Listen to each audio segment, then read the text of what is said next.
I retired, but it's not over. I want to speak to those of you out there who are thinking about this as well. What are you going to do now that you're retired? People ask me, aren't you a little young to retire? No, you retire when you're able to retire. And so that word retirement has caused me to think a little bit differently lately. What am I going to do with my life? Am I going to watch TV? Am I going to just spend more time with Spanish? Am I still going to make OB content? Yes, I am.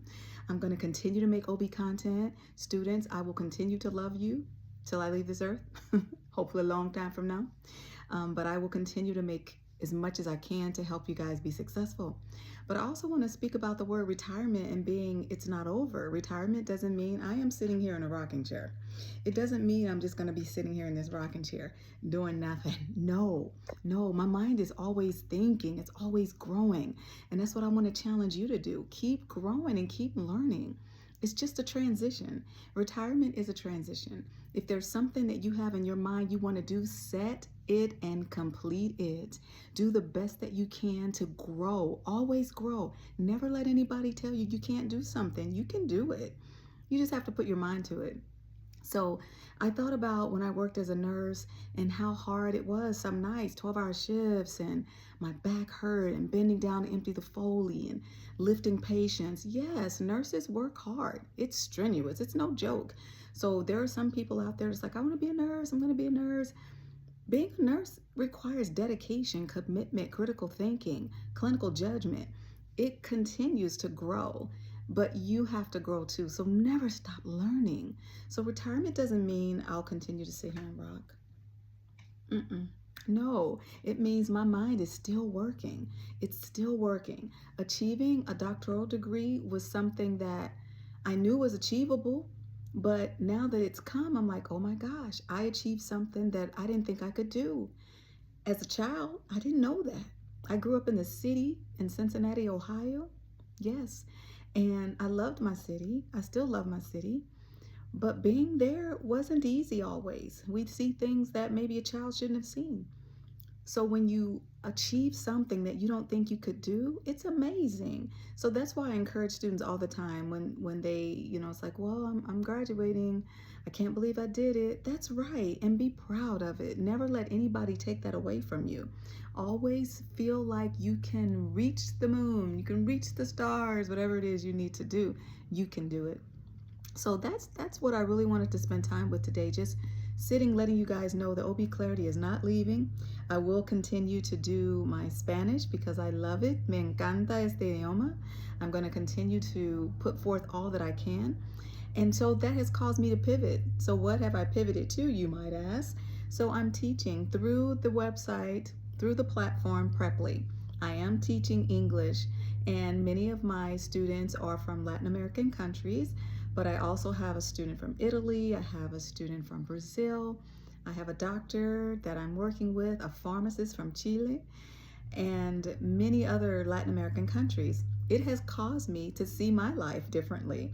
Being a native English speaker, now I'm like, wow, I don't question things that I question now, I didn't question before. So teaching English is also helping me with my Spanish, and it's helping me with my own language, believe it or not. So there's always something else to be done. Never just sit back and do nothing. There's always an opportunity to learn. Am I saying you don't need to have a vacation? Yeah, have a vacation. We're going to have a vacation in a couple weeks. Like, everybody needs to do something that's enjoyable. Never forget your peace. Your peace is so important. Everybody needs time to unwind. Unwind. Please, nurses, educators, remember, you aren't any good for anybody if you're not good for yourself. I'm going to say that again. You're not good for anybody if you're not good for yourself. So you have to always keep yourself first, centered, knowing what it is that you want to do with your life. And that's where I am right now. I know what I want to do with my life. So when people ask me, oh, what are you going to do, Dr. Godfrey? You can't give up on the students. I haven't. I never will. I will continue to give my all to you all. My case studies are starting soon. I know you've been seeing videos with me saying case studies coming soon, but you know what? It takes time to put together a good case study. I don't want to put out anything. So I'm spending time really working on being sure that there are good questions, that it is evidence-based, and that it is real. Because I always believe that real case studies help you to apply the information. It's not just memorizing, it's applying what you've learned to a real situation. And that's what helps you to take care of real patients in the hospital. So I will continue to do that. I'm excited about it. I'll be introducing you to Melanie Godfrey. Melanie was my alter ego when I taught as an educator. I would come in, guys, and dress up as a pregnant woman, and her name was Melanie. One of my coworkers, I had a wig on at one point, and Melanie, the name Melanie came up, and someone said, "Well, what's your name today? Who are you today, Dr. Godfrey?" And it's like, "Oh, this is Melanie." So Melanie has stuck, and she will be the basis of my case study. So you will follow Melanie through her pregnancy journey, learning about conditions such as preeclampsia and preterm labor, and when she's being induced in labor, talking more about oxytocin and Cervidil, and so many more conditions, right? Amniotic fluid embolism. So we're going to talk about those things, and I want to help you to learn through case studies. So does that sound like it's over? It's not over.